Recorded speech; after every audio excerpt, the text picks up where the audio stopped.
¿Cómo dice? A ver, ¿qué me ¿Cómo dice?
Good evening, everyone. Thank you for bearing with us. Technical issues are always fun. Good evening, ladies, gentlemen, and folks who identify as neither. Thank you for coming to Artists Inc. Houston presentation night. My name is Daryl Moore Washington. I am the Program and Marketing Manager at Fresh Arts. I'm so glad to have you with us.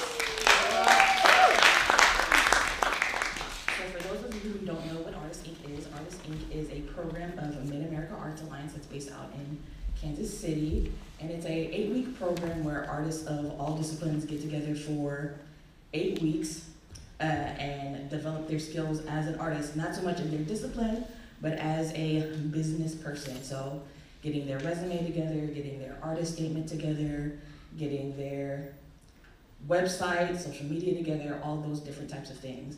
And so at the end of this program, each fellow, as we call them, gets to do a 5-minute work share that presents their work however they wish to share it. So it could be a culmination of their work, it could just be their story and how they became an artist of their discipline, it could be the next projects that they intend to work on. So I've had the pleasure of administering this program for the past 8 weeks, seeing their stories, watching them develop, and I'm so excited to see their presentations on the big screen here. There's pictures of the past couple of weeks during our sessions, during our post-hangouts, just watching them connect. And now through this program, they've had an opportunity to connect, build collaborations, and hopefully go on to bigger and better things now that they have the tools and skills they need to be a better them. So I'll give you a second to look through the photos. These are some of my favorite photos, pretty good highlights. This is us at Axelrad. Always fun moments. With Fresh Arts, I've been a part of the organization off and on for the past 5.5 years. But in January, I actually started full-time.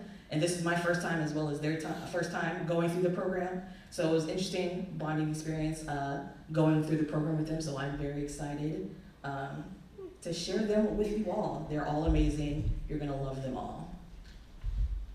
And now I wanna hand it over to our Executive Director, Angela Carranza, to talk a little bit more about Fresh Arts and tonight.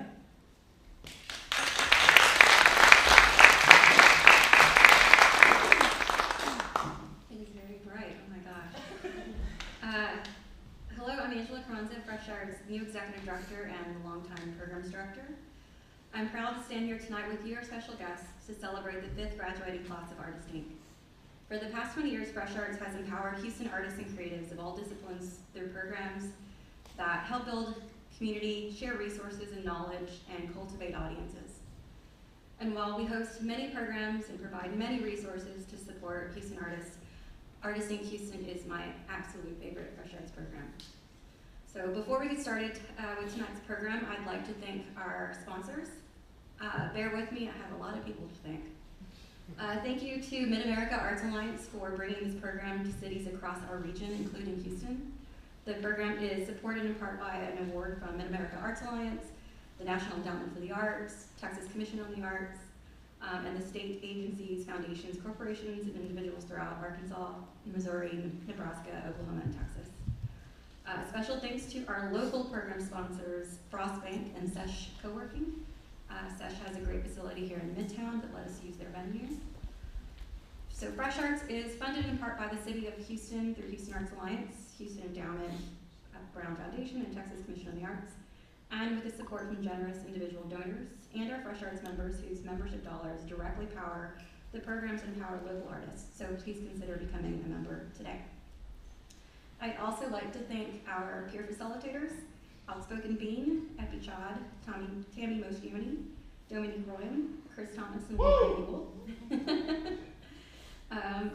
As well as our outgoing operations manager, Micah Moreno, who is graduating with her master's degree at this very moment. And most of all, I'd like to give a special shout out to this year's lead program administrator, Daryl Moore Washington, who took over managing this program like she was born to do it. And special thanks to the Mid-America Arts Alliance team in Kansas City, Kathy, Kyle, and Diane. Hope y'all are watching.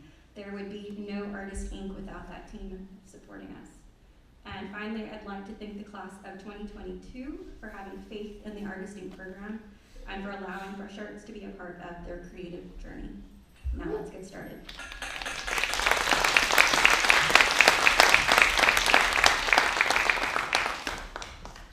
Let's go, Betsy!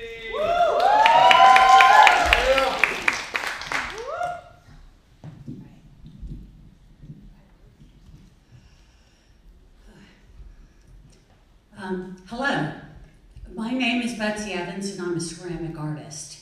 My presentation today is about a trip I took to Wales with my dad and my daughter in 2016. While we were there drinking pints in pubs, we would see goats on the walls, and I didn't know why until I later found out that it was the head of the military. Along with that, we went and did a lot of tours of slate and coal mines. And while we were there, we spent a lot of time in the machine shops where we had the opportunity to see how, when they functioned, they worked. And there were a lot of gears involved in this. And so I saw the molds for the gears, and I was really intrigued by that. So I thought to myself, I'd love to do a body of work about this trip. And I started out with the goat. The goat, you know, I think of goats as being really adaptive and persevering, and they evolve. And then I got the gear, which is sort of that function of life, and then started a wall piece. And I ultimately took it off the wall and then started doing sculptural work. This piece is the Trojan goat. And then the next piece you'll see is another sculptural piece, which is called Make the Goat Great Again.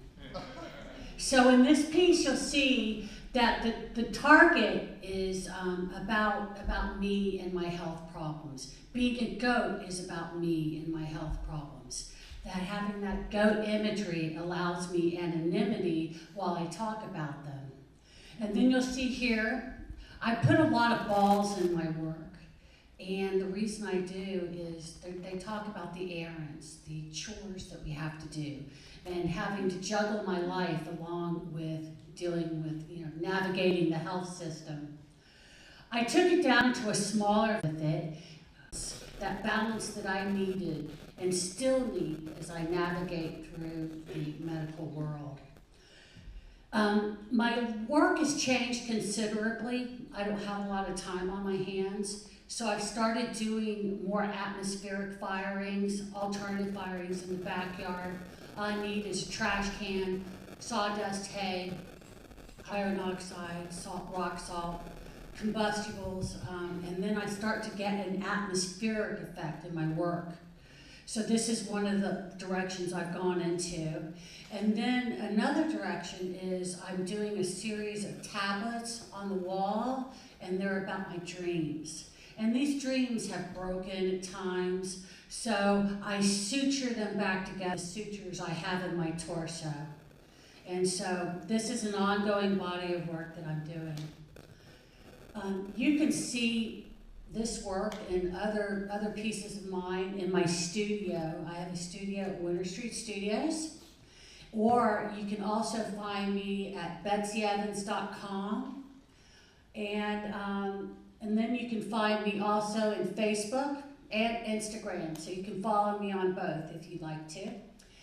And finally, I'd like to thank Fresh Arts for everything, for helping me become, to further my career, and also to all of the folks that I've gotten to know over these last eight weeks. It's been lovely, and I want to thank them too. So, good night.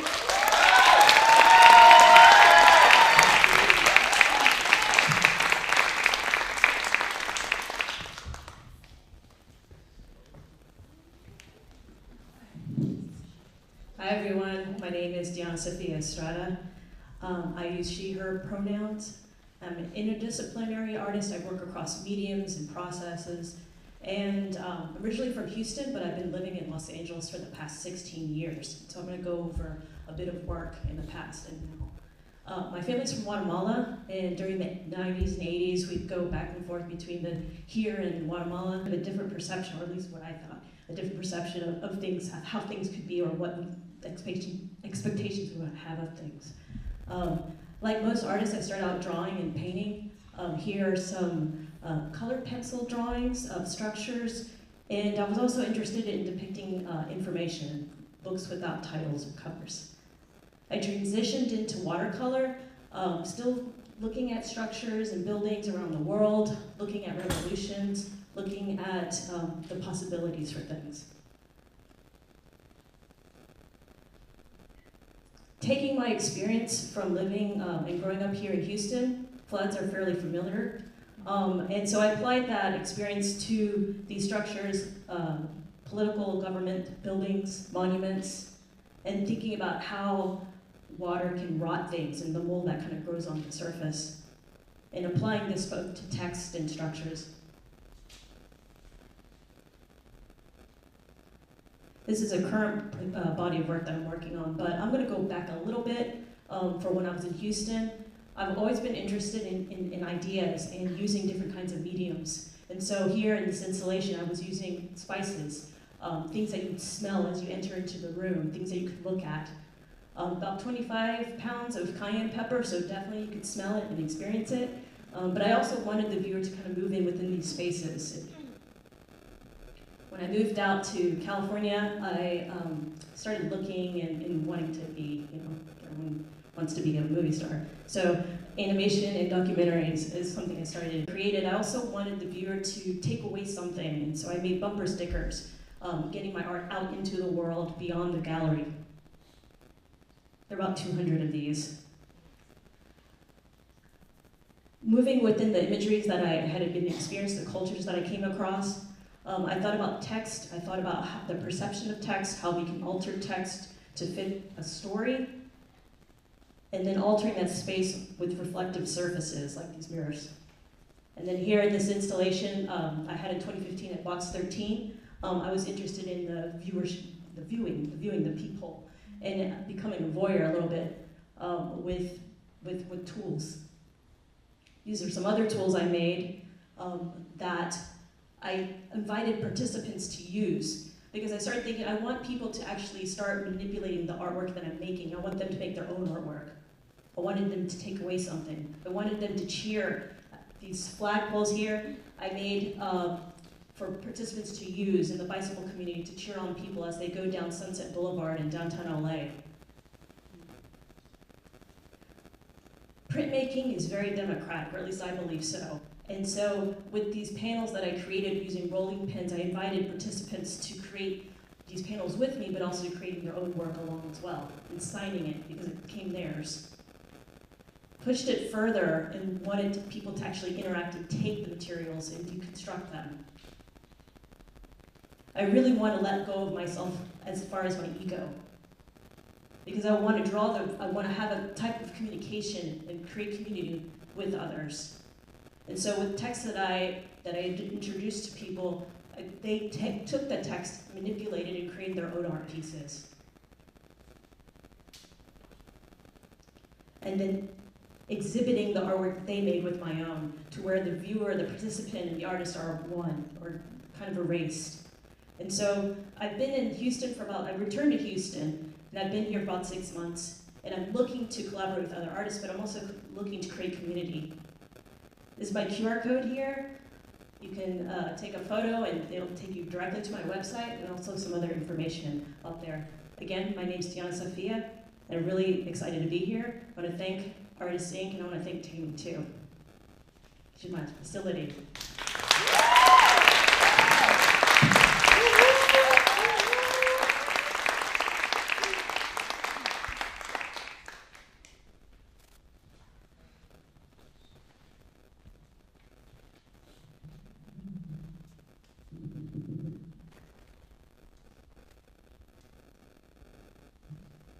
Hi friends, I'm E.L. Frederick Leota. I go by Freddie. My pronouns are she, her.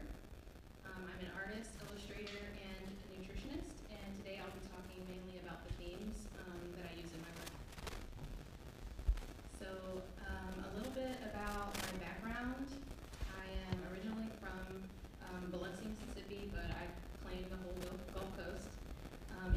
life, I served as a Chinese language analyst in the Army, and after that, I decided to switch careers to maternal child nutrition.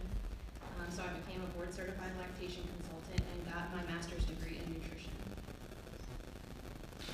So my work has two distinct sides. I have a fine art practice that's mostly focused on printmaking and drawing, and my illustration work is more commercial, and this is where I really try to fuse my love of art and science.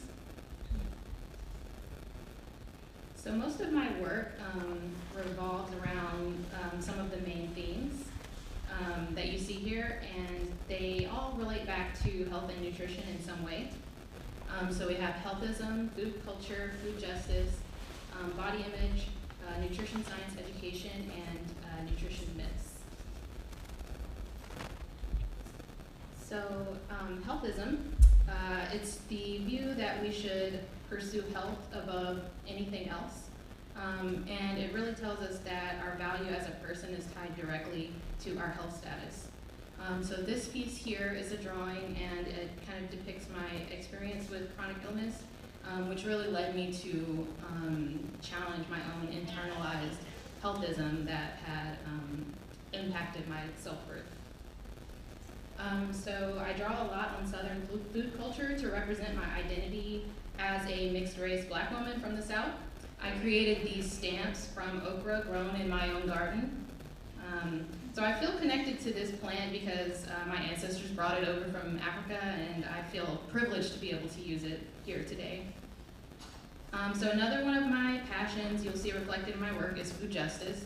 And to me, that means that all people have the sovereignty to make choices about their food, where it comes from, how it's produced, and so this really means food and land access. So I also deal a lot with issues around body image a lot in my work. This piece is called portion control. You can see that in my printmaking practice, I tend to use a layering technique, combining handmade stamps and linoleum block printing. This is the way that I create texture and pattern. So moving on to my illustration work, I am focusing more on creating educational material right now. I love to incorporate sarcasm and humor. So here we have an anatomy illustration, and then here on the left we have my take on the Bristol stool chart. So if you know anything about nutrition professionals, we talk a lot about poop. So there you have it. So along the lines of health education, I create work aimed at busting nutrition myths. If you spend any time on the internet, you know that I pretty much will never run out of material. So here's an example that talks about detox. I always say just save your money on the teas and the juices because all you need is your kidneys and your liver. And lastly, I thought I would share some more experimental pieces. They don't really fit into any greater theme.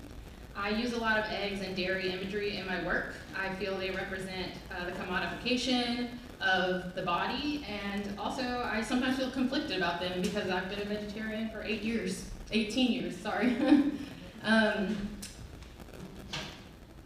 then here I was experimenting with ways to represent recipes. And so mac and cheese is another one of those foods that has a special place in my heart. So Thomas Jefferson is usually credited with bringing this dish to the US, but everyone knows that he wasn't cooking his own food. So I like to give credit to his enslaved chef, James Hemings, whenever I can. Coming up for me, I will be completing a 1,200-hour clinical internship at Texas Women's University to earn my registered dietitian credential. And I'm working on my first book. It's about your food's journey at the microbiological level. So it basically goes from the farm to your tummy, down the toilet to the water treatment facility, and all that. So again, I am Freddie Leota. This is my contact information. You can find me on Instagram. My fine art work is at FreddieLeota_artist. And my illustration work is at awkward_nutritionist. So thank you for having me. Remember to eat your veggies, and happy birthday to my son, Nico.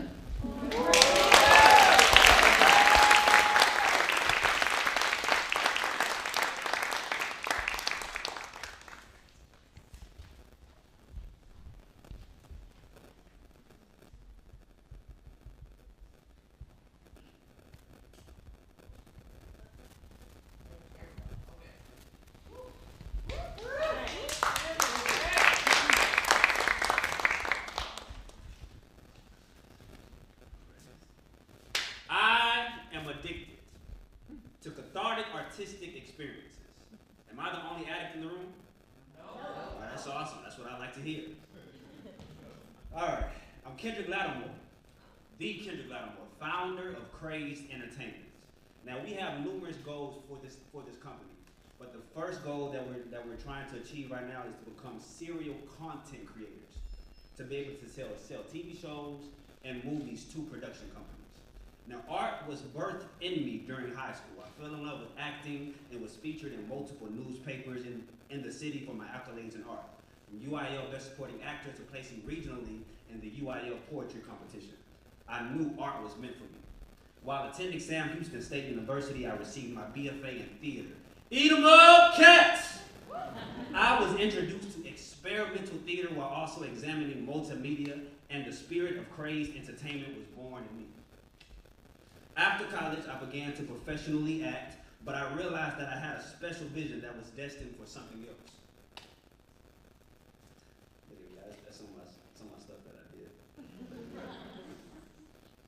Okay, so I began to create television and movie content in my free time, making sure that I started to write, making sure that I was able to just expound on the ground level of acting in which I started. So from artist to director to producer, I knew that was my journey. My journey was to be able to create a table for other artists, to be able to feed other artists. And that is my vision for myself. So my purpose is to provide cathartic and challenging work to underrepresented artists and to pay them competitively. My vision is to create a safe and creative space for artists to come, create, or reimagine content. I want to be the house for these artists. Now, I know everyone has a Mount Rushmore, right? Well, this is my Mount Rushmore for my producers and directors, right? We have Jordan Peele, 50 Cent, John Singleton, Tyler Perry, right? All right. So Jordan Peele, I think that he is a glitch in the matrix, right? All of these people are glitches in the matrix for me. Jordan Peele is a glitch in the matrix because how he attacks black cinema.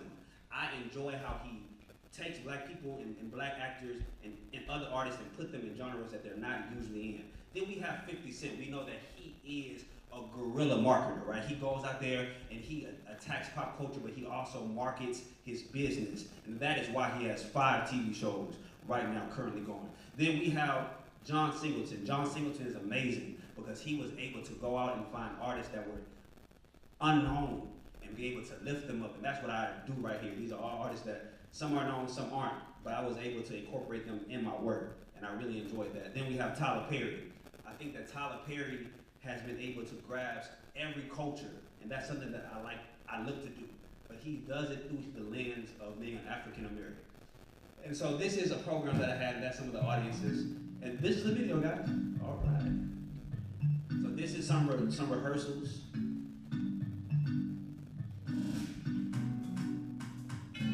So, the Art Hopper is one of the first music platforms that allows the artist to be both the actor and the writer in their own original music short. My first production.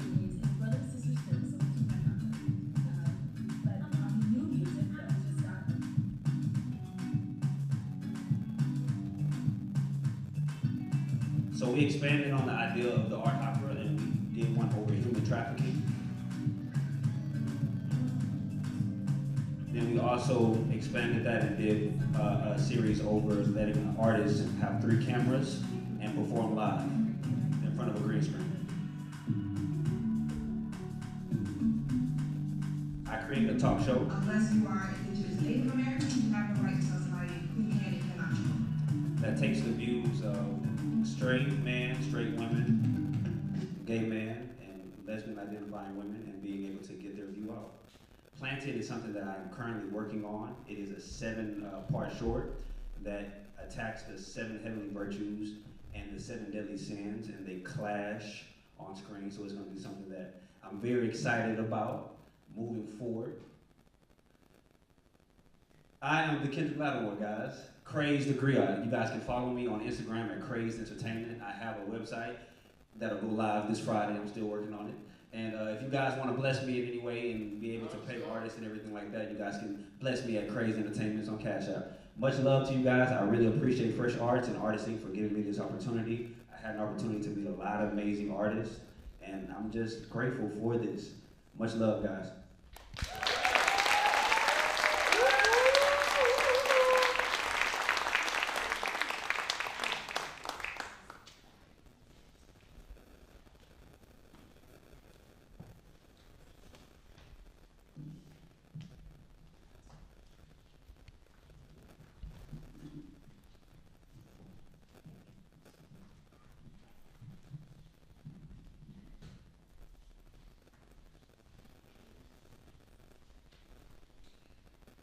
Hello everyone.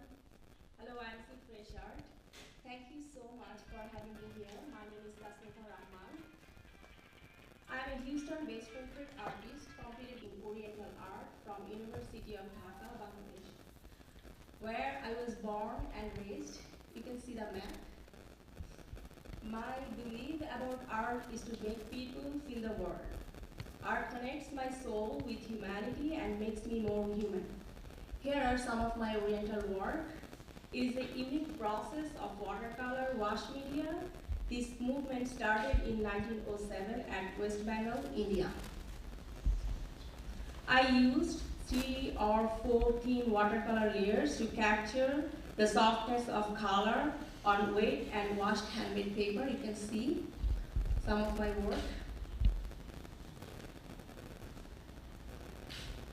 Some are exhibited in Bangladesh. My pieces tells the story of my life, my culture. When I drew them, their feelings touched my feelings, and it became my own reality. You can see some more Oriental work, the Bengal Women series. After moving to US in 2005, I was desperate to find ways to cope with new culture and also language, and continued my art practice. Here are some of my works from that time. It's heavily influenced by my culture. As an artist, I believe that art as a method of communication. It can create positive them. I did community work as a volunteer art instructor at Senior Living. Here are some of my sweet memories with them. When our daughter was in kindergarten, I was looking for a book about Bangladesh in our local library, but I didn't get a good one. Then I started to think if we can write one. My husband Syed is a good writer. He decided to write. And the title is Beautiful Bangladesh in Brief. I did all the illustration, you can see. It is a collaboration work, it's a self-published book.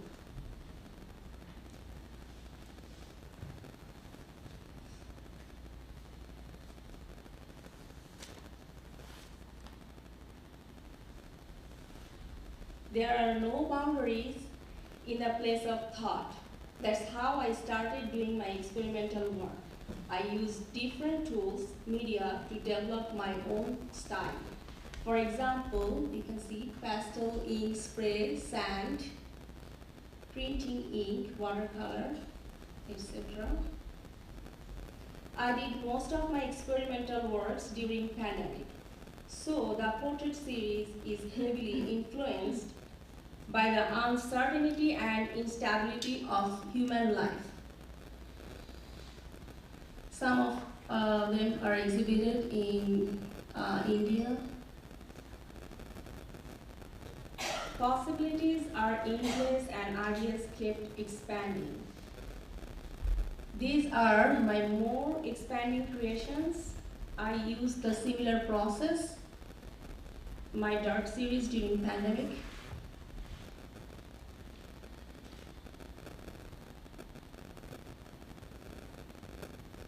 I am constantly exploring my style. I used watercolor on Yoko paper and also printmaking ink.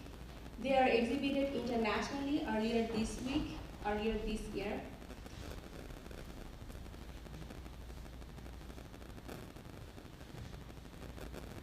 This is how you can reach me. If you Google and search portrait artist, and then you can get my website www.artnova.com. Also, you can get me facebook.com/artnovatext, and also Instagram. Thank you so much again. Thank you very much for being such a great audience. Go, Joanne.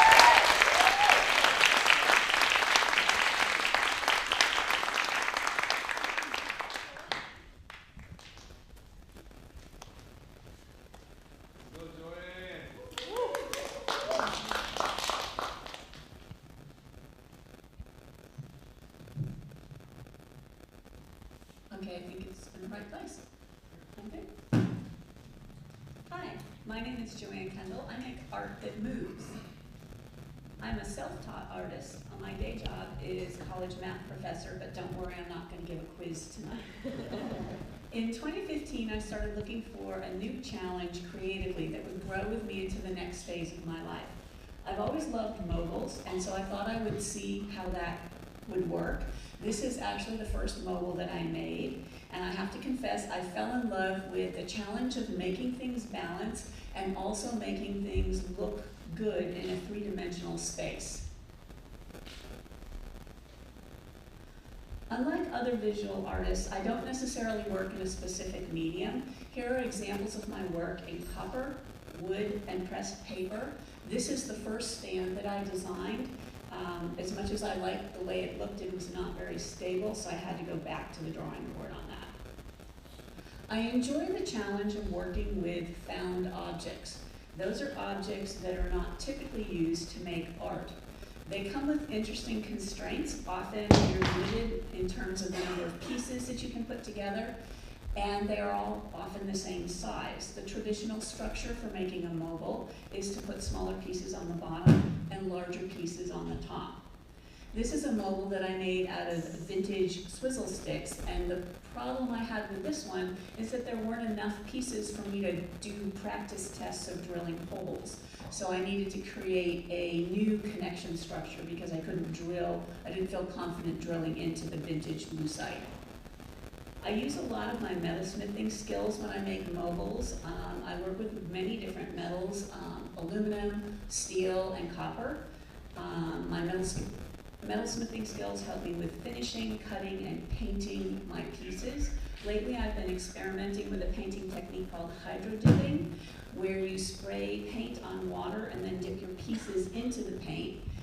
This is an example of that process. This is one of a series I've done that I call Coastal Sunset, and it's made with aluminum.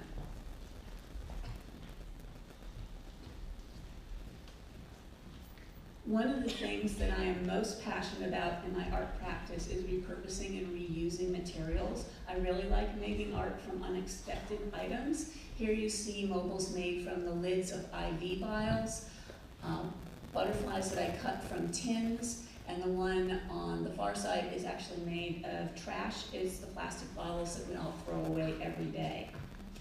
I like to create mobiles that will fit in any space. My tabletop mobiles range in size from 10 to 16 inches tall. Most of my hanging mobiles run between 20 and 30 inches wide, although this one is actually 5 feet wide. So I try to fit whatever space works for people. In 2016, I entered my mobile floating garden in my first juried show. It was a show all on mobiles. I met some incredible artists there, several of whom have become very good friends of mine over the years. I'm often asked a lot of questions about my process. So here are some pictures of the process I go through to make my stands for my mobiles. That process starts with my taking my Honda Civic to the steel store, where I load 12-foot rods of steel into it with the trunk closed, thank you very much. Much to the amusement of all the guys there with their really big trucks. They think it's kind of funny.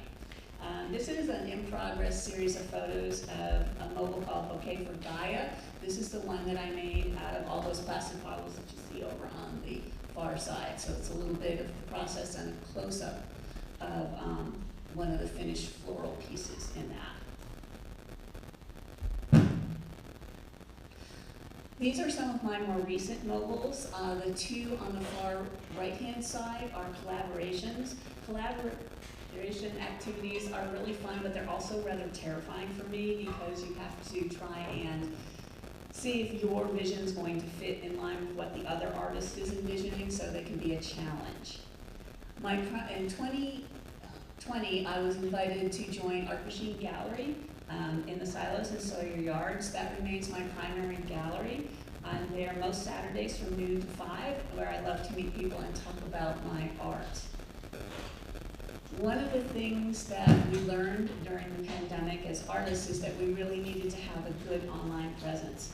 These are the places where you can find me online. If you don't want to come see me in a gallery, I want to thank Fresh Arts for having this program, for supporting all of us artists, and I want to thank you in the audience for coming out today and supporting Fresh Arts and supporting Houston artists. Thank you very much.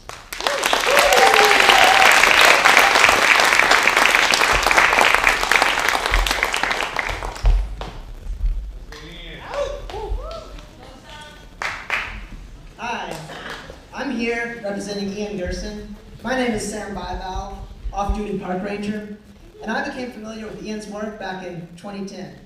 I'll be sharing a series of site-specific immersive installations created with found and salvaged materials on themes ranging from climate injustices to the liberatory potential of queer nightlife. Travel Valley was a temporary travel agency built inside an empty ice cream shop, featuring destinations that are fictional, humanly inhospitable, and hyper-local. Dioramas and interactive exhibits filled the empty coolers, and Connie Onassis kept semi-regular business hours behind a cardboard computer. I met Connie here at station number 4, a park ranger booth which informed, disinformed, and generally confused the public. The booth was filled with a mix of functioning objects and cardboard replicas, mirroring the mix of historical and fictional narratives that the tours delivered. And I'll give a quote from the artist. By mimicking traditional methods of information display, one is able to supplement with details that veer from dominant historical narratives. I find this exciting territory to bring to light stories which have for too long been relegated to the shadows. Pictured here is a museum dedicated to forgotten aspects of the history of Governor's Island. A summer-long event, Shore Fruit sold fruit kebabs and other natural snacks while educating the public on healthy foods through a zero-waste mobile food cart. That fall, Hurricane Sandy destroyed this boardwalk and much of the surrounding neighborhood of Rockaway Beach, New York. Following Hurricane Sandy, Rock Jetty Deli and Food Corp did relief efforts in the aftermath of the storm. The storefront offered complimentary day-old peanut butter and jelly sandwiches with stale coffee, and sold lukewarm beer and custom-made lottery tickets for cash only. And I do have a few here. On the anniversary of Sandy, Radio Wave was an interactive recording booth focusing on the voices of New Yorkers on the theme of life in close proximity to the water, considering increasing storm strengths and rising sea levels. The booth invited participation through conversation, storytelling, and music. Here's a recreation of the waterfront shack of a fictional early 20th century artist, Miles Mariner. The structure is created from materials found along the coast, and the drawings reference bodily symmetry. Miles Mariner himself visited the shack and made drawings and exchanged them with visitors. Developing from Miles Mariner's paintings, reflecting on the energy of underwater and nocturnal landscapes. The paintings are created through ritual actions under blacklight, moonlight, and darkness. Was an underwater galactic exploration vessel. Visitors enter an immersive control room and neon poster board with a glowing pool of water in the center. The installation hosted a series of experimental music concerts. The artist often takes inspiration from science fiction and queer nightlife, especially as modes to imagine and enact alternate ways of being and finding a sense of self. Night Fruit was an open stage set hosting events and parties where guests became performers, prompted by interactions with mobile and edible props. Here's a quote from the artist. I have been thinking about how being trans is like science fiction, shape-shifting mentally and physically, becoming a thing of dreams, pushing the boundaries of the body I was born into with each weekly hormone injection. And pictured here is empty hormone bottles and used syringes cast in malleable and glow-in-the-dark plastic. Using scavenged materials, Return pays homage to Galveston as an adaptive and resilient city with a history of destruction paired by an equally strong determination to rebuild. This is seen as a parallel to the artist's relationship to place, home, transitioning, their own rebuilding. Crossing is a series of loosely woven tapestries made of found ropes, dried plants, and old clothing scraps. These discarded materials are used as a way of centering the refused, the invisible, and the marginal. These works use text, which intentionally challenges easy legibility as a metaphor for a trans experience. Ian recently moved back to Houston, their hometown, and is excited to connect and collaborate. Ian's next project is focused on queer and trans histories in Galveston. If you have any related stories you'd like to share, please Miles Gerson on Instagram. And lastly, Ian would like to thank Angela and Daryl. Hello. How y'all doing? Hey. All right. Most of the time when I tell someone I dance, they reply, I can't dance, or I don't have rhythm. And that's a lie. Truth is, the first rhythm you actually know is your heartbeat. It is with you when you're born, and it's gonna stay with you until you leave this earth. What I interpret that as saying is, I've become disconnected with the way my body moves and the world I live in. And my goal and my passion is to get people reconnected to that. One of the best dancers that I've ever seen in my life was my grandmother.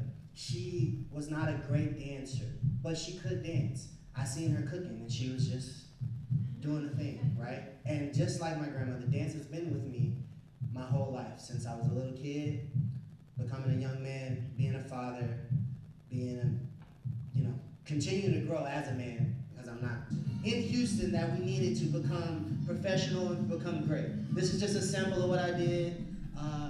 And then I elevated that. I took them from the park and I gave them work. And this is some of the work. This is what they look like now, but they did not look like that when I got them. Personally, I love to compete. I'm fortunate to be a Red Bull sponsored dancer.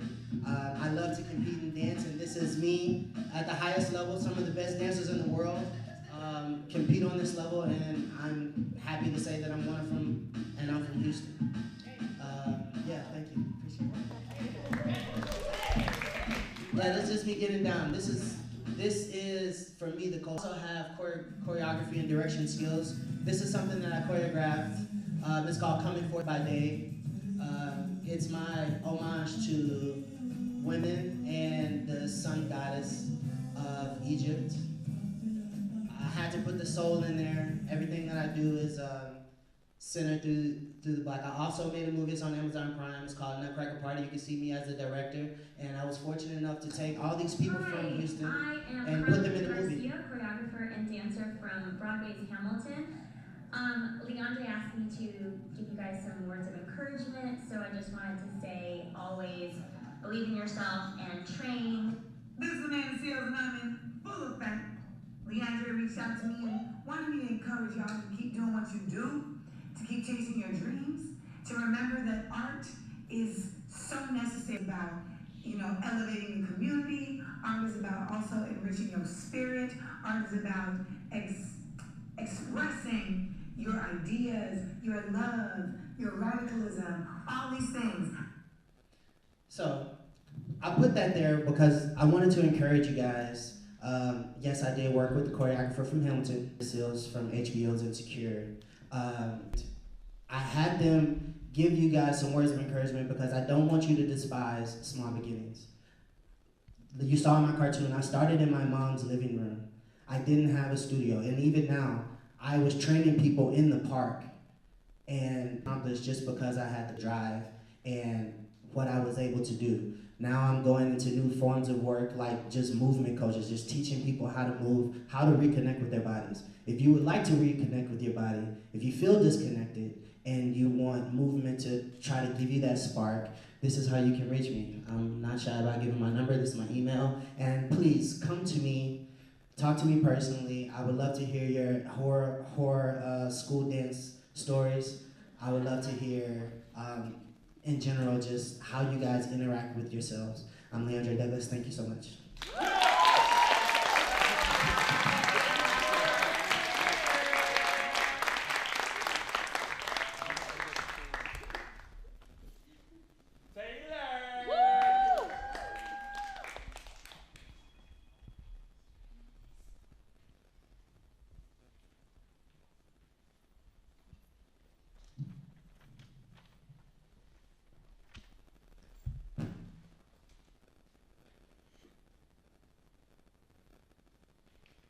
Something has been on my mind for a while.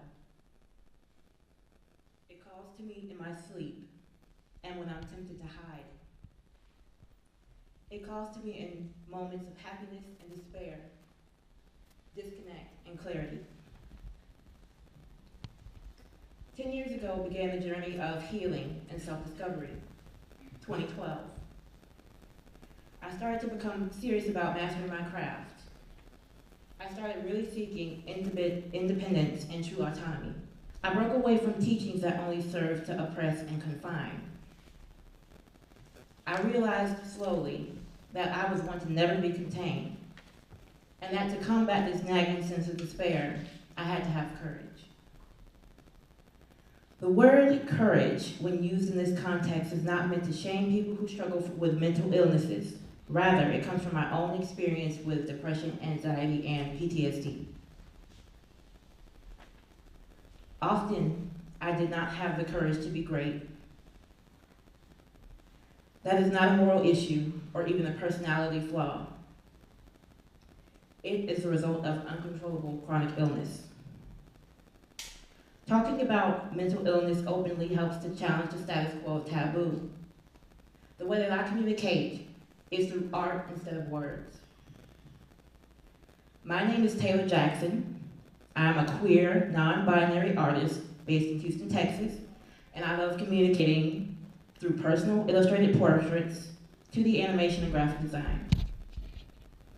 I like to share a few works I created for an event called Blacktober last year as a way to see ourselves represented in popular characters as well as to showcase the talent of Black artists. One of the Blacktober daily themes was love, and I decided to reimagine one of my favorite LGBT character relationships. By the way, one of my favorite animes is Yuri on Ice. One of my goals is to create shows in the future that are good representation, diverse, BIPOC protagonists and supporting cast. Art therapy, an ongoing series I developed during Blacktober, has been very important to my growth as an artist. It is an effort to process what I'm feeling through reimagining popular stories and also creating some of my own. Talking about these openly and posting about them has been helpful in the healing process. So far, I have explored topics such as abandonment, apathy, disassociation, and isolation. Some of my favorite works created so far investigate representation. Works like Shelter and Infinity are a continuation of my interest in representing strong Black and queer characters. There are also other works about representation that were created a couple years ago as a way to process the political climate at that time. So what truly goes through my mind when an idea is sparked? Sometimes it comes from media that I absorb, other times it relates to whatever I'm going through at the time, good or bad. I start with a sketch and I scribble madly until it's done. I am compelled to get the entirety of the vision down until I'm satisfied with the result. Graphic design is a part of my practice that has developed as an extension to my passion for illustration. As someone who has multiple interests and likes to dabble in multiple areas of visual arts, graphic design appealed to me early on as a chance to communicate with symbolism. This is the radio t-shirt I did for HCC in 2020. I've worked with clients such as Houston Community College and used the opportunity to reflect my values focused on education and resources for underserved communities.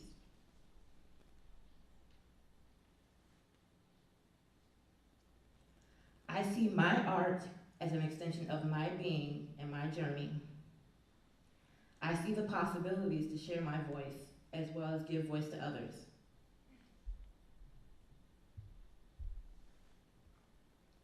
I'm excited about continuing to make work that lifts people up and helps them feel connected. Jackson Galp Art is Taylor Arlette Jackson. Thank you for joining me on my journey this evening.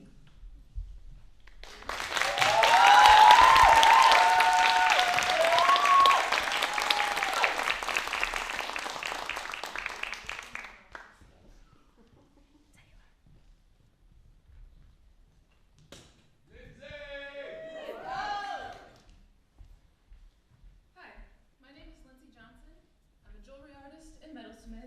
I want to talk to you about rocks.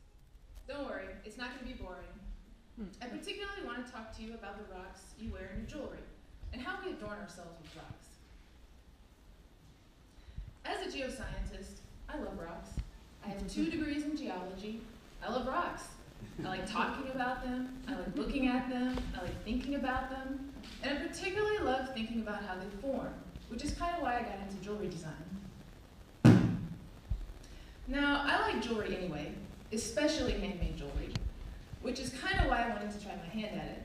But as I grew my practice, I realized that my favorite part of making jewelry was choosing the stones and designing around amazing artisan cut stones like these.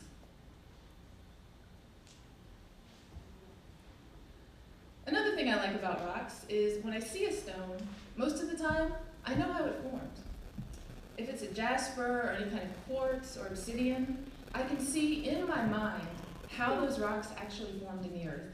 And that just makes the process so much more interesting for me.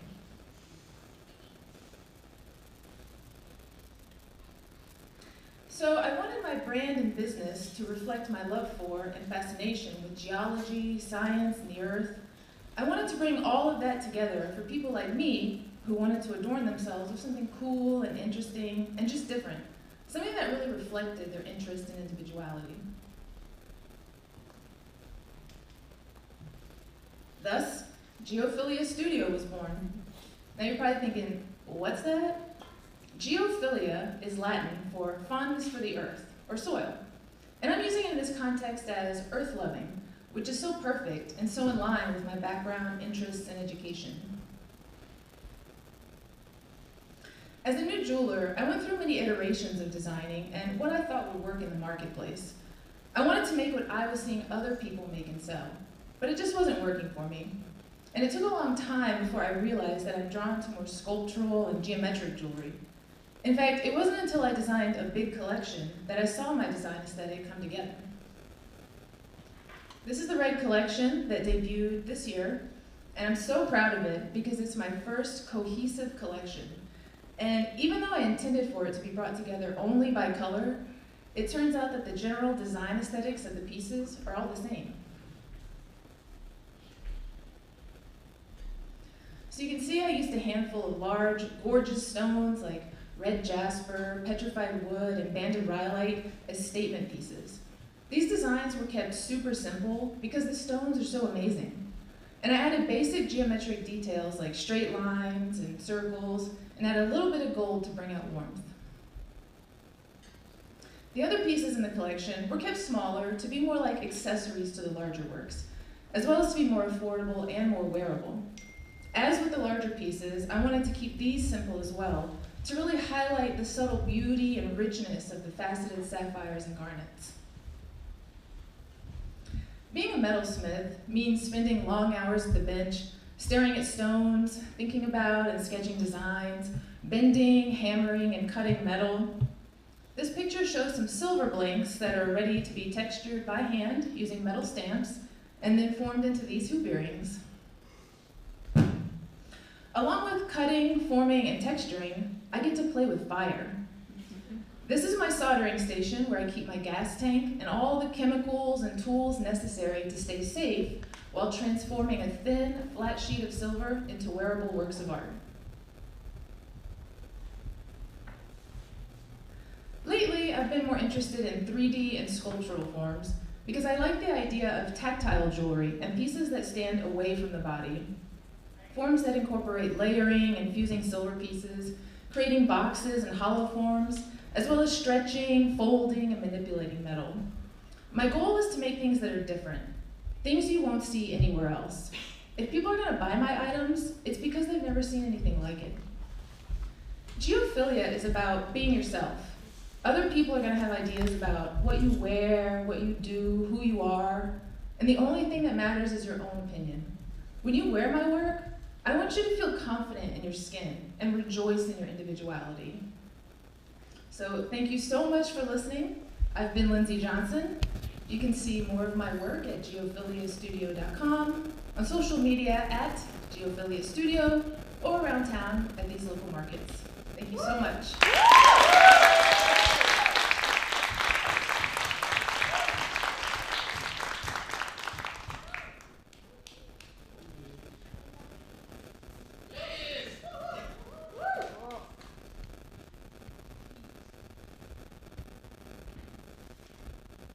everyone. My name is Elizabeth Umansor, and I'm a Salvadoran American artist born and raised in Houston, Texas. I knew I liked art since I was very young. I vividly remember being held back from recess by my art teacher in elementary school in order to complete my rodeo art submissions. From 6th through 10th grade, I didn't take any art classes since it wasn't offered at my school. My turning point was in 2012. If it wasn't for Ms. Cranster's Art 1 class, I would have never found my love and passion for art. She taught me about art history and art styles. This is how I found my style. I was drawn to realism. I would see these great artists painting portraits, and I was determined to learn how to draw people. So I practiced until I got the hang of it. Here's some of the portraits I completed my senior year in AP Studio Art. I began college in 2014 and studied art education. I liked drawing, but what I truly wanted to master was to learn how to paint portraits. I would regularly stay up almost every single night just painting portrait after portrait. I felt like there was a code I needed to crack and I wouldn't rest until I mastered the art of painting people. These are some of my portraits. They're like oil paintings. My favorite painting during my college years was of my abuelita. This was a year after she had passed away. This was my first life-size portrait, and from this point forward, I felt comfortable painting portraits. Also, during 2016 is when I first began chalking. I took my first workshop with Anat Ronan, and I quickly got the hang of chalking since I had so much drawing experience prior to this. And I'm mentioning this because it's going to open new doors for me later on in my career. After overcoming my goal to learn how to paint people, my next goal was to paint a big mural. So I asked on Facebook, who needs a mural? And Rolando Martinez, who was a PTO president at Cornelius Elementary, hired me to paint a mural that was 8 by 20 feet. It's gonna come up. And I chose to paint these prominent role models based on a student body which consisted of Hispanic and Black students. So I wanted them to picture themselves as being a judge, a president, an author, a scientist, or an astronaut. So I completed this mural May of 2019, which is when I graduated from college, and the principal offered me a job to be the first art teacher in this school. My first year as a teacher was overwhelming. In March of 2020, the pandemic hit and my mental health tanked. I didn't feel like I was fulfilling my life's purpose by being a teacher, and in summer of 2021, I found myself again. I painted this portrait of Bad Bunny, which went viral on TikTok. This was the first of many videos that would go viral on that platform.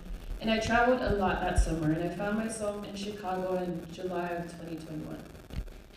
I was asked by my friend to paint a portrait of Rafael, who passed away from COVID.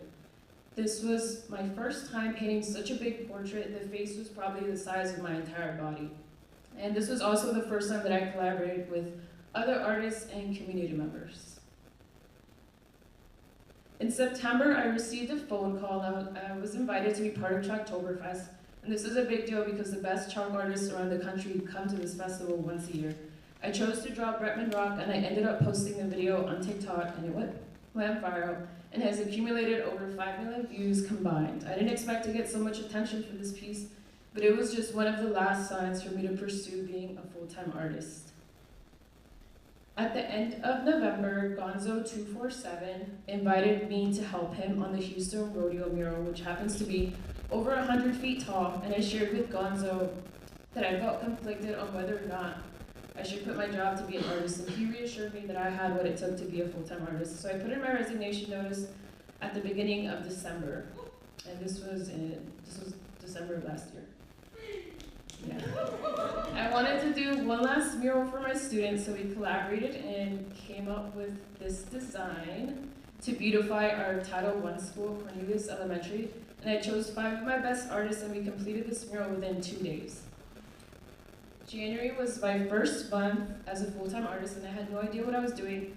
I found the program Artist Inc. and was accepted. I've learned so much since then. I've been able to work with big clients such as Howard Hughes, and most recently, Jack in the Box hired me to do chalk art for them. I continue to make art every day, and it hasn't been an easy journey, but I'm so proud of myself for living my truth and grateful for all the opportunities thus far. By the end of this weekend, I will be in Belize, painting my very first international mural. Thank you for your time. Thank you for your time. If you'd like to follow me along my journey, here's my Instagram and TikTok and my website. Thank you, everyone.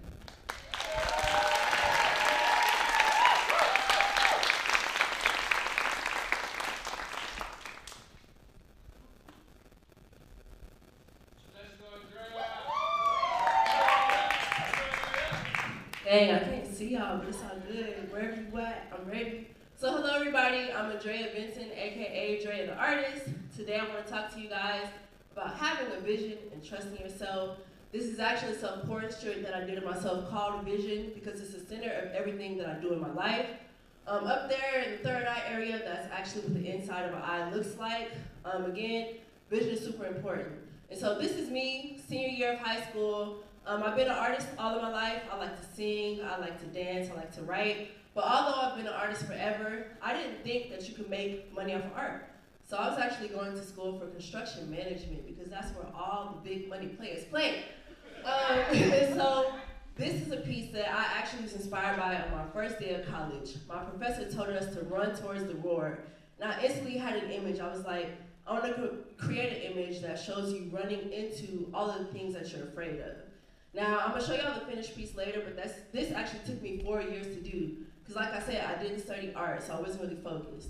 So this piece came, I was actually on a construction management internship. I was completely miserable, y'all. I was making a whole lot of money, but it wasn't it. So this is where my style developed of showing like energy in our artwork. And this is where I decided that I'm not selling my soul for money. You know, like I've been an artist all my life, I have to pursue who I am. And so just kind of going on my journey. This is a piece 2019. At that time, I just graduated college, and I was figuring out that there is no right way to do something. So this piece actually started as a mistake. It was supposed to be like clear lines, but I was using oil paint, and the colors started merging together. And so to this day, I actually won't sell this piece because it's a very emotional piece for me. Here is the temple and the core. Both of these pieces are from 2020. They came to me in meditations. And again, it's where I started bringing my spirituality into my work, showing that your spirit is the core of everything and that your body is a temple for the real you. This pattern you're gonna see in all of my work that I use. This is actually a 3x3 paper collage. And with it, I wanted to show how your different levels of consciousness are always in communication. So your spirit, your subconscious, your conscious mind are always together. Now, this is when I first started really putting in the effort that I gave to other jobs into my own work. So that led up to my first ever solo show that I literally paid for everything out of my pocket, y'all. But it was also a vision board party because although I'm an artist, my main passion is inspiring others and showing them that you can really be yourself and pursue your own vision. And so, again, this is the first show that I had. I've been wanting to do that for 4 years, and it really happened. Now, while all this was happening, I was actually a middle school art teacher. And before, like I said, I did want to sell my soul for money. But teaching art was perfect because I got to be the crazy art teacher that everybody loved. And then the projects that we did, you know, I brought a lot of color into the building, and the students loved me. This kid right here always was the proclaimed favorite student. I don't know if he was, though. So everything changed with this painting. Last year in September, I got COVID. As soon as I got my results, I literally started on this painting. I don't paint celebrities, but Erykah Badu is super special because I feel like her spirit is, you know, very similar to mine. And this is where I realized, like, yo, the creative spirit has taken care of all artists and it's gonna take care of me. So that led into me this, I think it was like 2 weeks ago, April 23rd, I turned 26. And I had my second solo show. Some of y'all actually came, thank y'all for coming.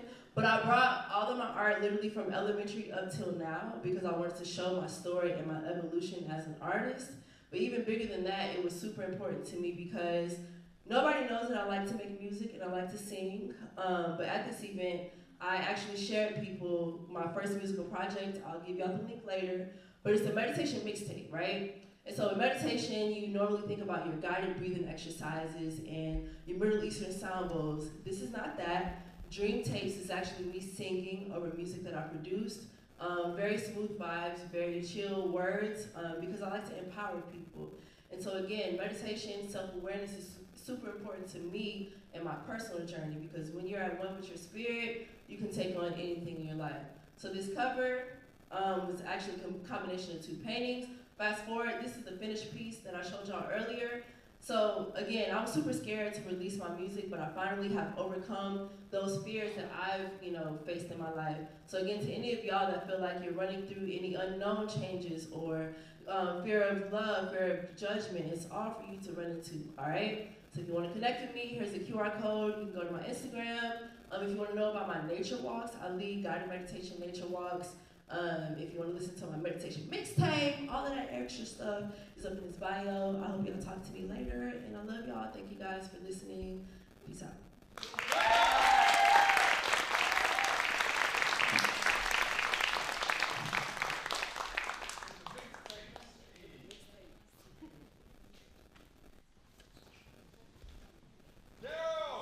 All right, everyone, we're gonna take a 15-minute break.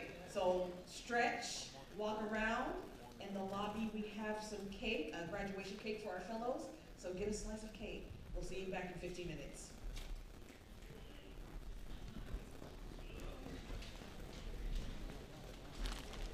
Oh, sorry.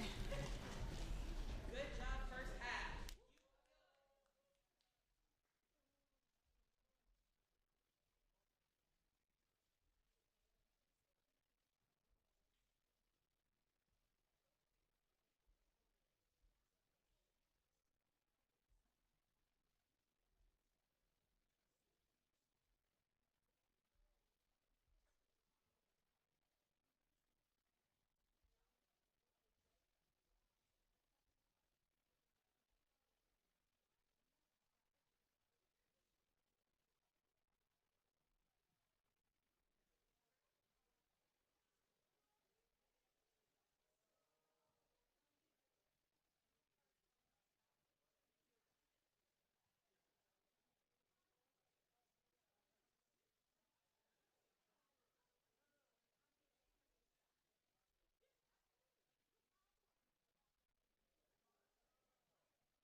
begin in a minute, but before we do, I want to ask for a favor from everybody. Everybody take out your phone, put it on vibrate or mute, please, and thank you. And while you're at it, if you have Instagram, follow Fresh Art.org on Instagram. I'm trying to get us to 10,000.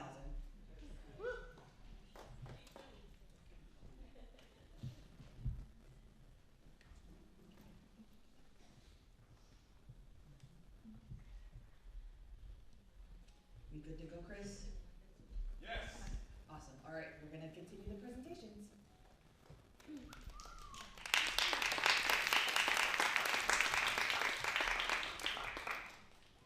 Dr. Ruben!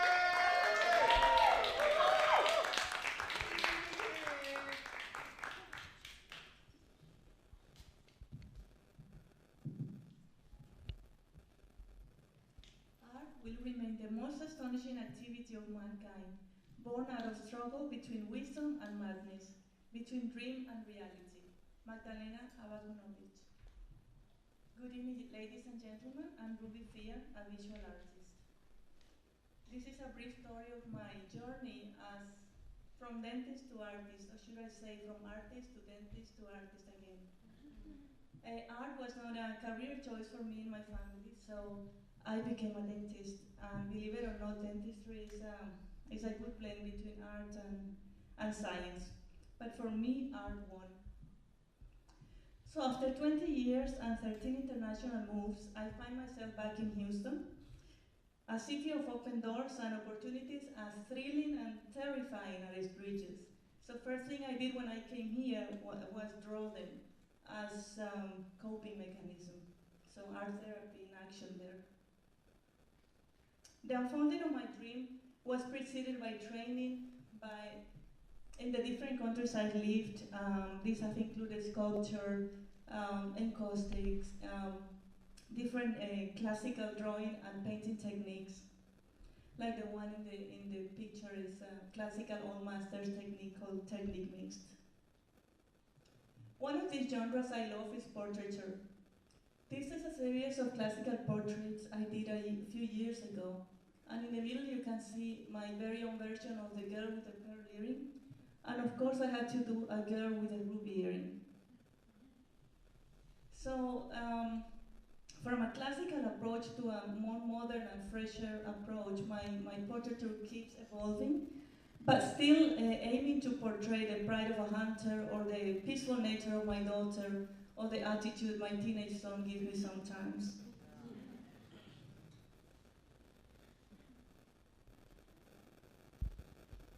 Of course, landscape wouldn't escape this artist's fancy.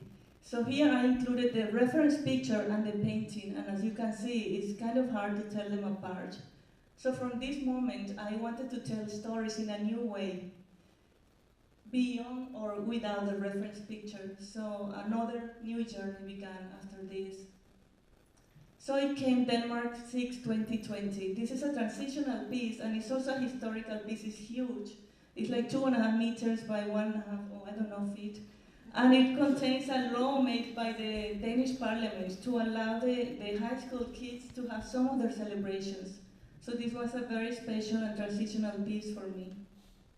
So putting the pieces together is a search of every artist. How do we portray a feeling, a sense of time, a memory, through brushstrokes, shape, line, color that can connect with someone else?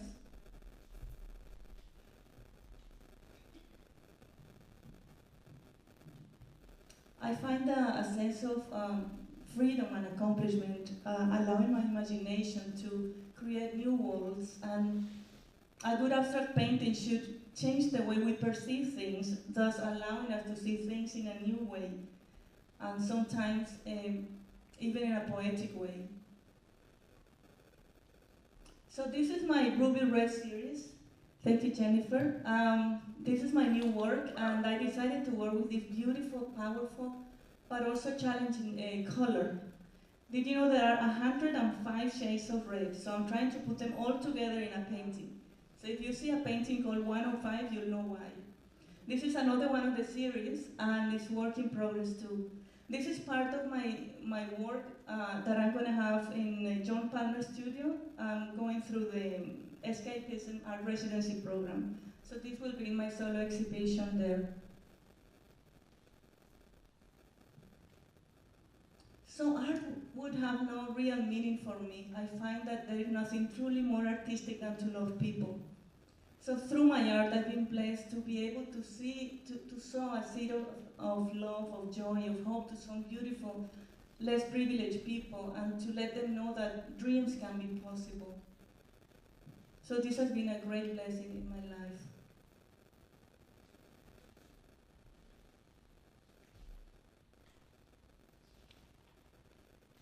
So with this piece, I finished. This is another one of the Red series, which I don't think is finished, but many think it is, so we'll see. I am Ruby Fear, and you can find me here. I thank you, Fresh Arts Inc., for allowing us artists to show us, to show who we are, what we do, and how we can connect with each other, and most importantly, give back to our communities. Thank you all for listening.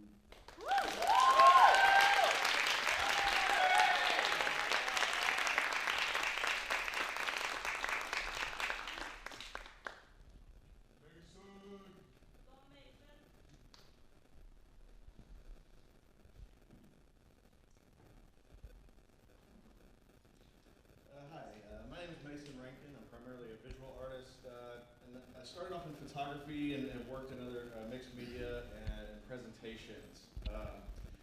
I start with this image here because this is one of the first photographs I ever remember taking, and probably one of the photographs I probably got in trouble for because somebody wanted, my parents wanted to know why am I taking pictures of the ground?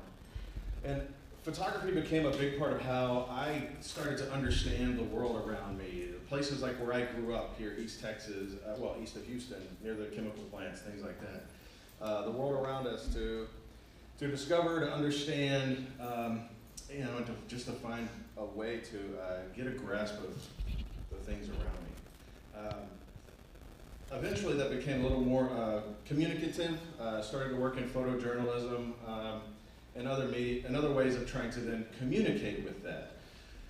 So in starting with some of these images, as I really started to take that a little more seriously, it was about not just understanding that for myself, but trying to show this to other people. What is it like to grow up in an area like this, surrounded by industry and infrastructure in a place? It's very unique to Houston and other large cities. I did my undergrad at Sam Houston State and eventually did my graduate degree at Florida State University. While I was there, I started to take these images and use them as a way to communicate or show these experiences to other people. But it also wasn't just enough to do it like on a page, on a print. These were even large scale. This is when I start to go larger, 40 by 50 inch prints. Take these monumental structures and then try to place people in those spaces. Even that didn't quite do it. So I wanted to take that and get out of 2D, move into 3D, move into installation, find ways to really change that environment and to elaborate on that conversation. This was a series that took other images we might be used to and then put them into public spaces. In this case, taking industry, chemical plants, refineries, and placing them into a national forest, a courtyard, ways to get people to surround themselves and really place themselves in an environment they weren't familiar with, and to start to have a conversation about that. That also pushed me a little more into 3D sculptural work, also including 3D photography and physical materials. Not just that these things existed, but to make them more real, to be able to look at this as a sculpture itself, a sculpture inside of an object. Again, about this communication, after taking some time in graduate school and really thinking about those experimental ways of using my photography, I had the opportunity to come back and work with the American Red Cross. My first assignment being Hurricane Sandy, Superstorm Sandy in New York, and they're starting to do a lot more work with them locally, fires, floods. And not that everything the Red Cross does has to be like disasters, but oh, sorry, I'll leave this one out. This case, the funeral for Houston Fire Department Chief Dowling. But again, not that everything has to be sort of sad. Gower, but in this case, also an example of working when they had a collaboration with the Harlem Globetrotters. But as this work kind of comes more forward, again, photography being a way to understand, to communicate, it was also a way for me to ask questions and a way for me to come to a better understanding of even what am I doing, what can I learn, how can I move forward in new ways. So in starting Analog, I had done some large architectural work and then started to think about how digital technologies and the digital space has changed the way we experience photography. Here, taking architectural photography and not just showing it in what we would see as a correct format, but at what the distortions are. What can we do with an image and how that changes its nature, how that changes its form. Then to take that sort of to where I am at this moment, like what is the photograph? What is the point of it? We now live with phones and take billions of pictures every year. More photographs are uploaded to the internet than had been taken in the history of photography for a long period of time. So this series here was a way to start to think about what is the photograph or what is a memory for us? To take an image and obliterate it, to add text to it and make it less about the image itself and more about the way we can share an experience with each other. I continue to try to use this imagery and my work to ask myself new questions, find new ways to work with people. If you're interested, get in touch with me. I thank you.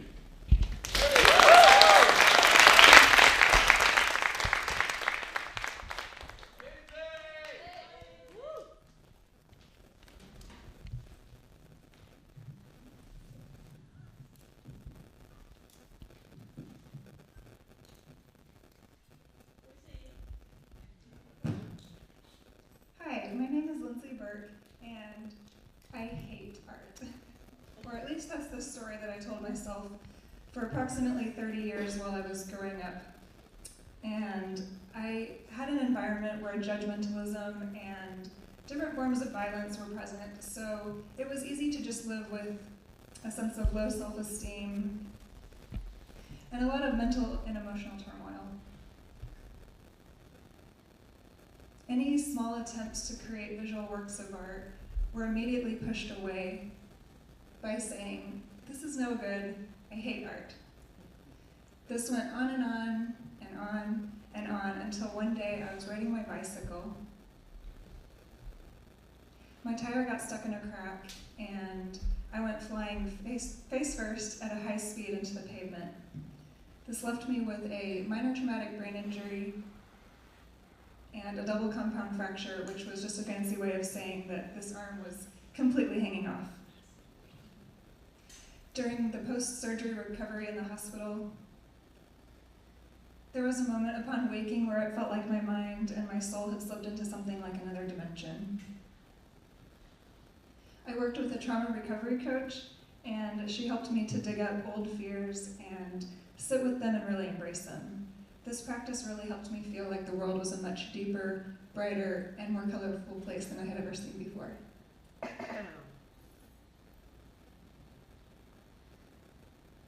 It was both this vision and sitting with these fears that I felt like I had to make a new commitment into sharing the lightness and the brightness that had been experienced, especially like this. I was finally ready to overcome that old story and decide that I could learn to paint and I could learn artistic and entrepreneurial skills. Thank you, Fresh Arts. The artwork sales and the production in my studio began to grow, and people began to commission me to do artworks for them as well. I also felt like the emotional and mental turbulence finally began to diminish. It was very exciting. The practice in my art studio for the past year and a half has largely focused on doing these series of 12 paintings all at once. They're filmed as a time-lapse video, and this process really allows me to not get stuck on any one painting. I can add a lot of layers, I love to work quickly, and I don't get stuck on any form or any place in any of the paintings, I just keep going.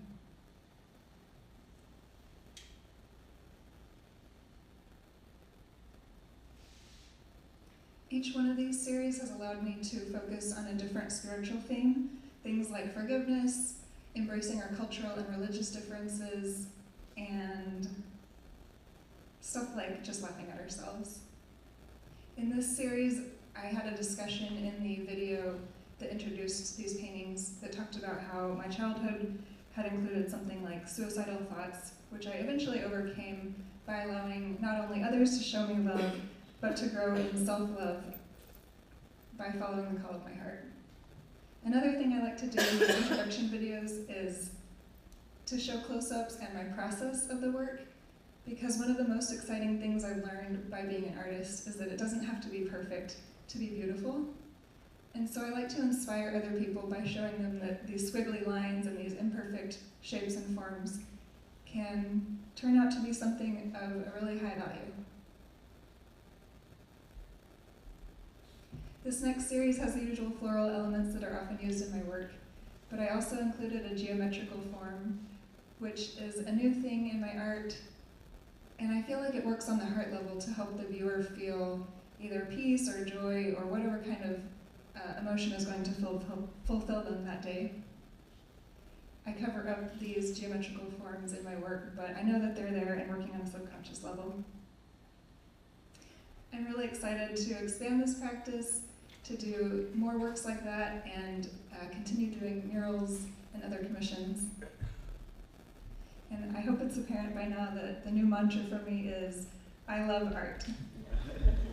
I've been Lindsay Burke, and I'm a visual artist. Please follow me on Instagram at linsso_electric, or search my name on YouTube. Thanks so much for being there.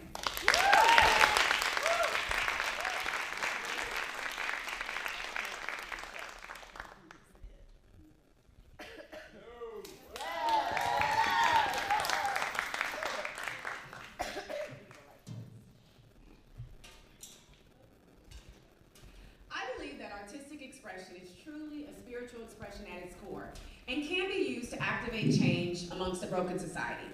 My name is Florence Garvey, and I'm a theater artist, cultural worker, and performing arts educator. I was raised in a Caribbean American household, a vibrant and boisterous middle child of 6. I was dedicated to being an actress by the time I was 8 years old, but there were no theater or drama programs in my communities or schools until I reached high school. In my junior year of high school, Ezekiel Morgan, an HSPVA and Prairie View A&M grad, took over the drama program at Willow Ridge High School.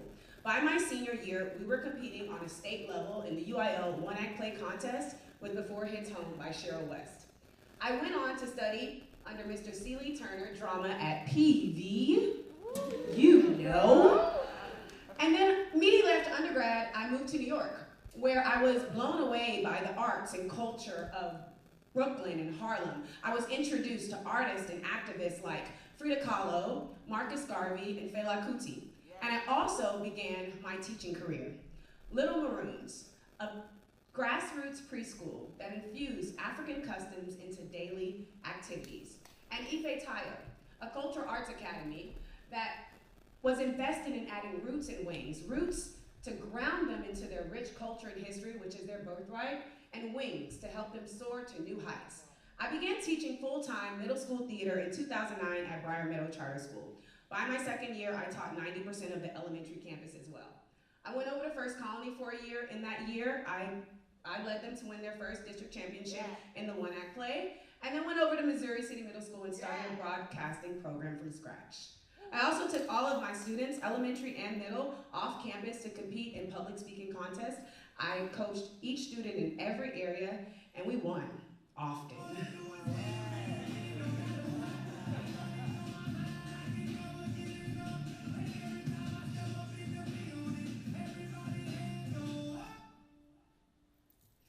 Alongside my full-time teaching, I was a teaching artist with Ensemble Theater, Main Street Theater, and the Alley Theater, serving as the lead teacher in the Alley Theater's pilot arts integration program.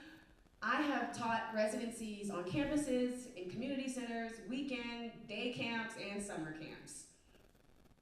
In 2018, one thing that was a highlight was directing 11 young Houston actors in a full production of Amazing Grace by Shea Youngblood with Main Street Theater. And in the background of my teaching career, I was still acting in many productions. And in 2012, I was given the title of Best Actress in the Houston Press Theater Awards.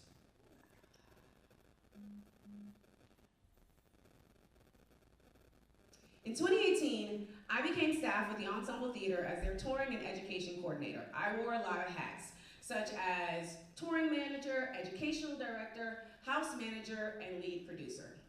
As lead producers, I produced many shows such as P. Dot and Okio, a hip-hop musical, which had sold-out runs with its one-week Hobby Center performances, and then Roll of Thunder, Hear My Cry, along with Christmas musicals and signature ensemble pieces like I, Barbara Jordan and Brer Rabbit.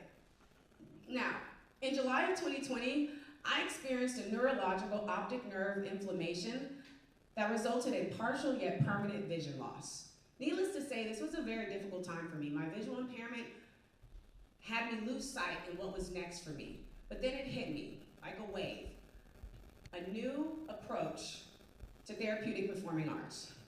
Warm Hugs, a performing arts lab, an outreach program designed to empower, educate, and alchemize the lives of young performing artists, focusing on cultural exchange and artistic expression. The vision became clear and the healing process began. Well, I've been afraid of changing, 'cause I built my life around you. But time makes you bolder, even children get older, and I'm getting older too. If you'd like to follow my story or the Warm Hugs outreach program, please follow me on Instagram at IamFloGarvey, or reach out to me directly at florence.garvey@gmail.com. Website coming soon. And remember, without community, there is no liberation. Audre Lorde. Thank you.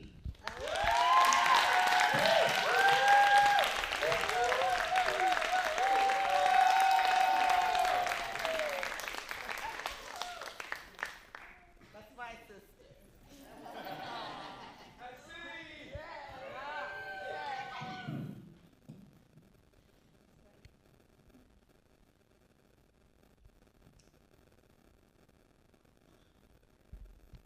We are an extension of nature, magnifiers of our culture and identity.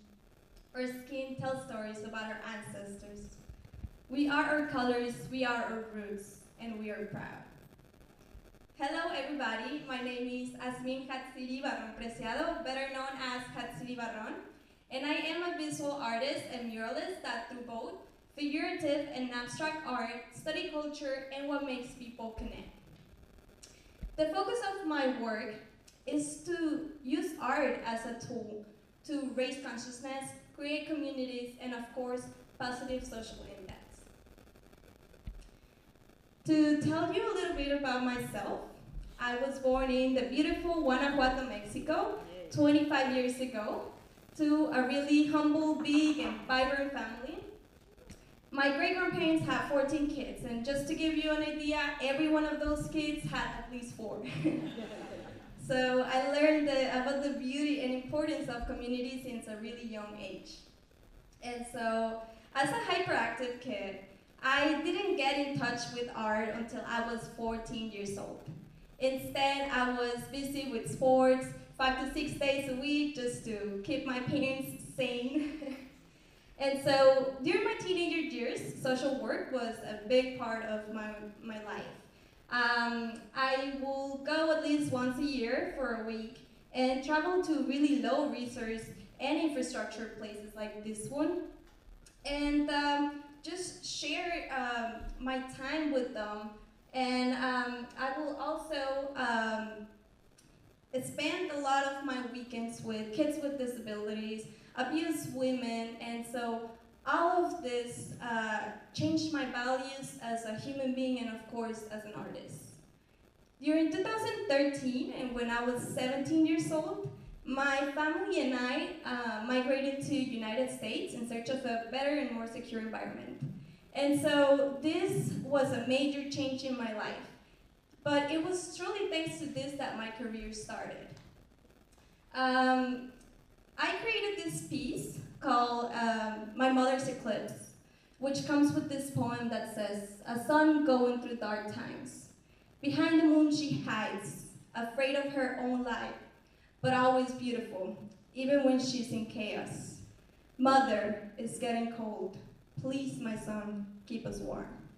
So it was thanks to art that I was able to find an escape, but at the same time, find my voice and myself. I created also this mural for the family of Arlene Alvarez, a 9-year-old that was shot and killed during Valentine's Day, in order to bring the family a little bit of healing by uniting the community for them to show love, and also to speak about all the gun violence going on in our community lately. These are some pieces I've created. I got my art studio 2 years ago when I became a full-time artist, and these are also pieces that are my latest work, which is an exploration of my cultural identity through the faces of young women. And so this collection, which I'm going to be releasing a full collection in July, talks about the indigenous community in Mexico, and I'm trying to bring the power and the beauty of the culture back to them, to just show them to the world. One of the things I enjoy the most about my work is directly working with the community. Like this piece I made with the nonprofit Unidos and the apartment of the Ed Gonzalez Sheriff, in which I included more than 20 kids, and I told them to just paint the message of love. And so this is how it turned out. They didn't know I had this underpainting height, and so it was such a beautiful process that I really enjoyed, and I knew I was, born to do stuff like that. So thank you so much for listening. Again, my name is Hatsiri Barron. You can scan this QR and find more a little bit about myself and my next projects. And so I do art with purpose. Thank you so much.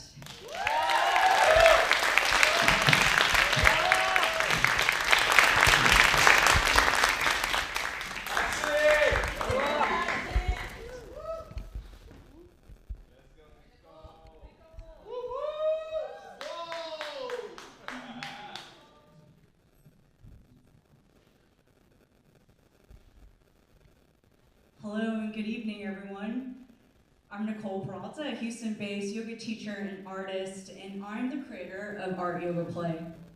In a world that is constantly pressuring us to be faster, stronger, and better, I believe that yoga, art, and mindfulness can lead us to being calmer, focused, and more empathetic human beings. Instead of teaching the perfect physical pose or drawing the perfect picture, I'm more interested in guiding students towards slowing down and noticing how things feel. More about observation, less judgment, more exploration, and less structure. My business, Art Yoga Play, brings unexpected concepts together to create meaningful and magical experiences. My favorite classes help us look at our lives in a fresh new way and spark a deeper conversation. I teach kintsugi, a Japanese pottery class that means the art of golden repair. And this is not your traditional wheel-throwing pottery class. Nope, you're given a pottery piece, and the very first thing you do is drop it on the ground and let it shatter into little pieces. Afterwards, we do some gentle yoga and journaling, and we mend the pieces back together and paint each crack with gold. The gold is a reminder that sometimes the most valuable lessons in life are our flaws and our mistakes. As we sit together and wait for the pieces to dry, the questions begin to appear. Why am I so uncomfortable? Why is this taking so long? Why is the person next to me done with their project already? It is so easy to quickly move through life. We swipe right, swipe left, scroll through, and delete and forget. But what if creating art was our chance to slow down and see our imperfections with more patience and grace? I've also used tarot cards as a tool for teaching meditation, journaling, and watercoloring. One series of workshops I hosted paired tarot card readings and mezcal tastings together. I know what you're thinking, tarot and mezcal. It may seem a little weird, right? During the pandemic, and when the world was not fully open yet, I hosted small private gatherings in a teeny tiny shipping container that was converted into a bar. Unlike a rowdy spring break in Cancun, these mystical speakeasies allowed our guests to enjoy relaxing mezcal tasting and learn more about the cultural origins of mezcal. With our senses awakened, each guest was invited to select and study a card. They examined their reactions to the colors, shapes, and people arranged on the card. Their responses to the cards was a new way to assess where they were and gain insight to things to come. My most recent personal art practice has been studying the face. During lockdown, I created personal connection in a world that no longer allowed us to see each other. For my 100 Days project, I made 100 portraits using paper collage, watercolors, oil pastels, paper cuttings, and monoprinting. Making art gives me a place to sort through things, my emotions and my reactions to day-to-day living. As a depression and anxiety survivor, creativity and mindfulness inform the way I understand the world and how I teach others. Being a yoga teacher and an artist has given me the opportunity to live abroad in Guatemala, and I'm grateful I've been able to continue traveling, teaching, and studying throughout Latin America. I've been able to study textile weaving with indigenous artists in Guatemala and Mexico. I was also given the opportunity to learn how to teach yoga in Spanish while living abroad. I love taking what I've learned to inspire my students to explore cultures and new ways to be mindful and creative. And I've hosted art and yoga workshops and retreats in Mexico City, Merida, Medellin, and Guatemala. I hope to continue to build relationships with fellow artists, yogis, friends, and farmers here in Houston and elsewhere. In the future, I plan to continue learning more and sharing more, visiting farms, understanding how mezcal is made, and seeing how cacao beans develop into chocolate. I've learned that I don't need to limit my work to one studio, one place, or even one city. The world and its people can become my studio. If you want to slow down and get creative with me, let's get connected. You can find me on Instagram or via email. Thanks so much for listening to my story, and have a lovely evening.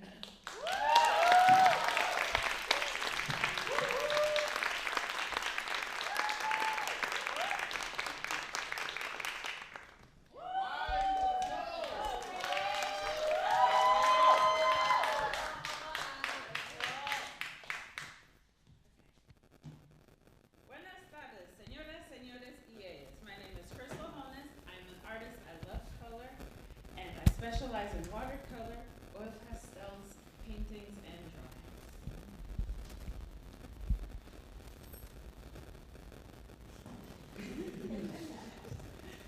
I was born in Houston, Texas. 6 weeks after I was born, after a Macy's sale, we flew back to Panama, where I was raised at the edge of the rainforest, 10 minutes from the city and 35 minutes from the beach, super important, till I left for college. Like most little Panamanian girls, I danced ballet. However, my ballet bag was mostly filled with crayons and markers and scissors and all kinds of materials. I was a very creative kid. I was always drawing.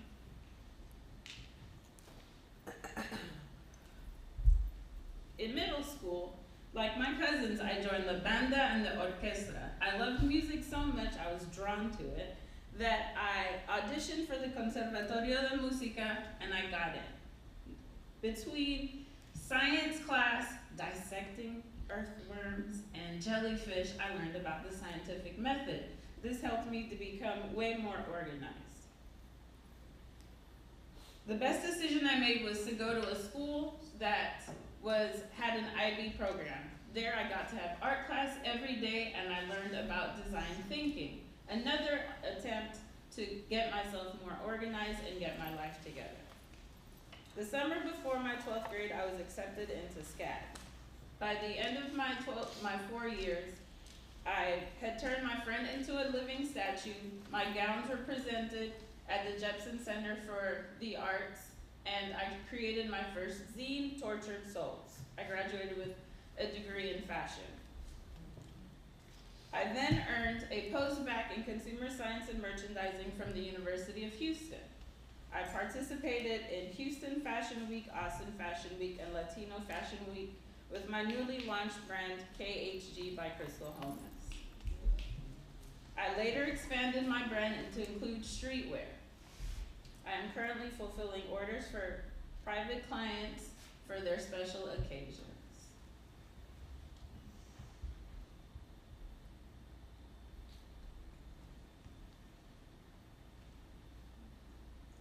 One of my greatest works of art is being an art educator. I've taught daycare to 12th grade. I've taught international to some of Houston's most creative people who've taken an alternative approach to life. We often discuss themes of what is the meaning of home, social and emotional learning, and bridging the gaps of differences. COVID hit us all hard. We stayed home a lot. I had an opportunity to restructure my life, and I created a new company, KHG Stationery and Artist Solutions and Paper Goods Company. There, I created notepads and stickers for the organizational systems. Now let's talk about my art. It is colorful and expressive. Some of my themes are female empowerment, where I've been inspired by my mother, my grandmother, and my neighbor who turned out to be the first female president of Panama, Mireya Moscoso. Dance. I love dance. As you see, I've done it my entire life. Even as an adult, I still dance. I am currently certified in liquid motions, I pole dance, and I do bachata dancing on the weekends. Dance is a part of all of my art. Art as advocacy. I've always said, one of the jobs of an artist is to translate for the world. During the protests and the George Floyd's death, I was deeply moved to create deeper meaning in my art, and I did so from there on out. Here's some examples. Isolation. In 1999, the US military left Panama City and the canal. With it went all of my friends that lived on the military base. I was literally alone. Nowadays, this theme comes up frequently as a space for emotional reflection, identity, and exploration. Thank you, Fresh Arts and Artists Inc. I'm Crystal Holness. You can find me at my new website, crystalholness.com, or scan the QR code.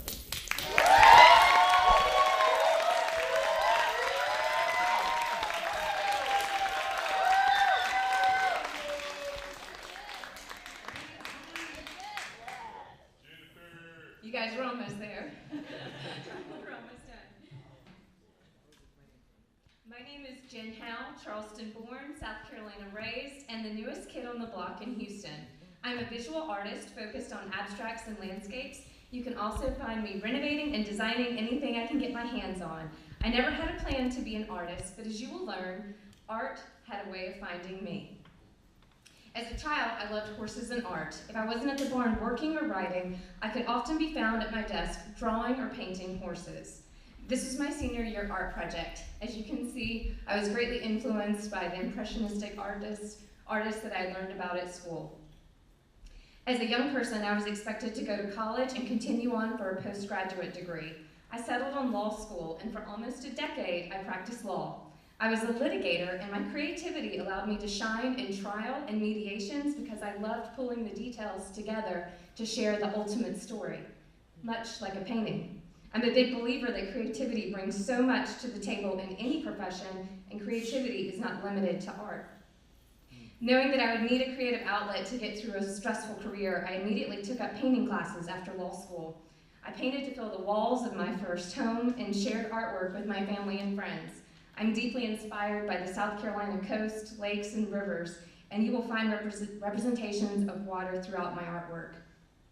In 2013, my art was selected for the Black House Steeplechase in Tryon, North Carolina. It was printed on posters, t-shirts, programs, and all of the marketing materials. An avid steeplechase fan offered me $2,500 for my little 12 by 16-inch painting, and I unexpectedly sold my first piece of art. Still hoping to sell one at that price point. In 2015, my second child was diagnosed with a life-threatening condition. She was given a 50-50 chance of survival. And she was born requiring 95% oxygen. She was immediately intubated. After a lot of ups and downs, she stabilized enough to have a life-saving surgery at 1 week old. She eventually came home, but with more surgeries on the horizon, I made the difficult decision to stay at home. During this chapter of my life, I served as president of the Greenville County Bar and led an initiative to establish a pro bono foundation with the intent to return to my career. Whoopsie baby, number 3, Hank the Tank, came along, and Ellie George had her biggest surgery yet. Thankfully, she did great and continues to do great, but I was struggling. I had lost my identity as a working professional, but I was where I needed to be at home. In an effort to fill the void, I began painting during nap time and sharing and selling my artwork. This is my first series that I completed. The brushstrokes and techniques from this first series led me to creating my abstracts. They are fluid, energetic, fast-moving, and created in a meditative state. There is no plan. Having always had a plan, this new space to create was extremely liberating. But my creativity doesn't stop there. I took my savings, found a partner, and bought my first investment property and designed the layout. What I realized is I am a creative. I can see things that other people can't see. Not in a creepy way, but I have a vision. I went on to manage many renovations doing the design work myself. And this is a short-term rental that I still own and manage in South Carolina, filled with my original artwork and murals. This is my first art show where I got a real taste of selling my art. And most importantly, my oldest daughter, Vivian, created her first series that completely sold out. As you can see, she was completely filled with joy and pride, and that moment left a big impression on my heart. In August of last year, we made the difficult decision to uproot our family from South Carolina and move to Houston for my husband's career. We left behind family and lifelong friendships. To say I've struggled in this process would be an understatement.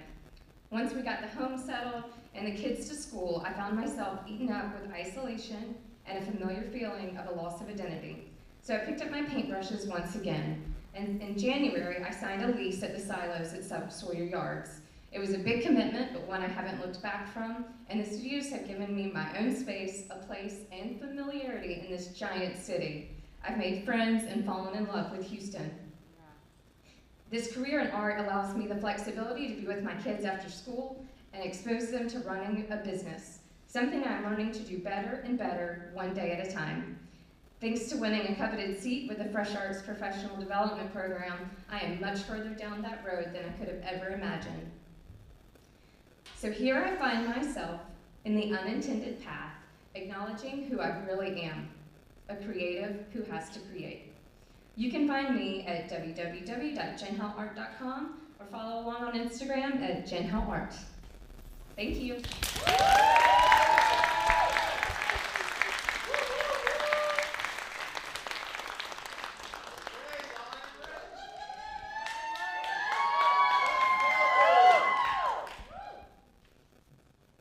Hi, friends.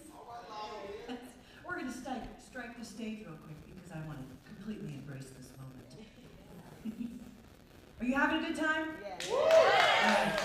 We got one more for you. Hang in there. I promise it's going to get a little bit wild. But you can handle that, can't you? You can handle it? Yeah. Hi, everyone. I'm Laura the Crimson Vagabond. I'm a belly dancer, and I am an extra extraordinaire. As a belly dancer, an MC, and event producer, I love throwing a party. As a belly dancer, I specialize in performing alongside live music, and I'm very lucky to be married to one of Houston's best doombag players, my favorite drummer, Brent Herner, Jam Boss Mr. B. But I'll brag more about him later. As an MC, I host most of our showcases, as well as other festivals, fairs, and special occasions. I also teach stage presence and performance confidence, and I promise I can help you master the art of being extra too. But at the moment, I'm most excited as an event producer. And as a matter of fact, I'm getting ready for the 10th anniversary celebration of the Crimson Vagabond Road Show. Thank you. I'm pretty excited too, and I kind of can't help but giggle. Because when I look back to 10 years ago, in 2012, when I left a perfectly good desk job to become a full-time belly dancer, well, I wasn't that great. I mean, I was pretty good, but I wasn't ready to be a professional performer. I wasn't ready to be an instructor, but I was completely consumed by belly dance. I sat in my seat all day waiting to get back into that show. When I'm in that spotlight, I feel alive. When I'm performing alongside other musicians and dancers, I feel understood. And when I look out in the audience and I see the smiles and I hear those cheers, I feel connected to the whole universe. And when you have a heart that full of gratitude, especially for a community that have embraced all your wild and weird ways, I couldn't help but want to give back. So, the Crimson Vagabond Roadshow was born. Live music, specialty dance, film festival, workshops, we have shopping. We're working on bringing a Sunday brunch, and we even have our very own Roadshow raffle games featuring our Roadshow King and Queen, giving away prizes. You can leave our event a winner. From fans to students to performers, from the passionate hobbyist to the professional performer, we want everyone to feel like they starred in our Roadshow. And that means you too. On Saturday, September the 10th, at the TBH Center right here in Houston, Texas, we're gonna have our biggest party yet for the Crimson Vagabond Roadshow. And you can come rock with us too, me and Mr. B. Mr. B, my husband, my best friend, my performer, my drum instructor. Where is he? I need him. Ah!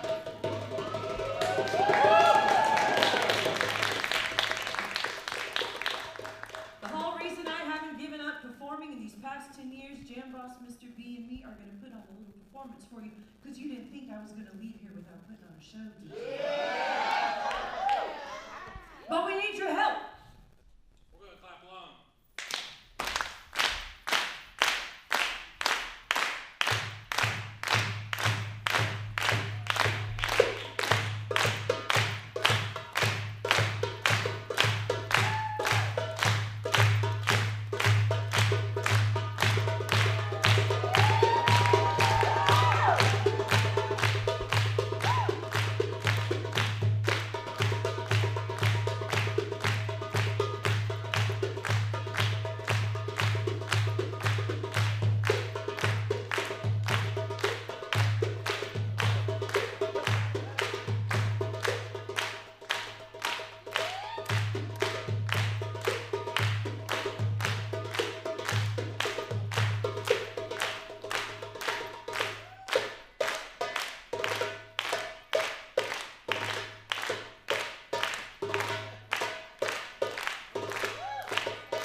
Another round of applause to our fellows for 2022. I would like to invite one of our peer facilitators for the program, Apichad, to give a speech that Artist Inc. likes to close their program out with called Pushing the Flywheel. All right. One more quick round of applause for the 2022 award.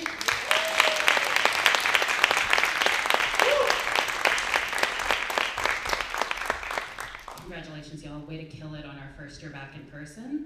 This has been amazing. So I'm going to share a few words with you. A little story. I'm going to invite you to close your eyes if you feel comfortable doing that. Okay. Picture a huge, heavy flywheel. It's a massive metal disc mounted on an axle. It weighs 25 tons. That flywheel is your career. Your job is to get that flywheel to move as fast as possible, because momentum, mass times velocity, is what will generate results over time. To get it moving, you make a tremendous effort. You push with all your might, and finally the flywheel starts to inch forward. After 2 or 3 days of sustained effort, you get the flywheel to complete one entire turn. You keep pushing, and the flywheel begins to move a little bit faster. It takes a lot of work, but at last, the flywheel makes a second rotation. You keep pushing steadily. It makes 3 turns, 4 turns, 5, 6. With each turn, it moves faster. And then at some point, and you're not going to know exactly when this happens, you break through. The momentum of the heavy wheel kicks in your favor. It spins faster and faster, with its own weight propelling it. You aren't pushing any harder, but that flywheel is accelerating. Its momentum is building, and its speed is increasing. This is the flywheel effect, and this will happen if you put your shoulder to the wheel. Congratulations to the 2022 cohort.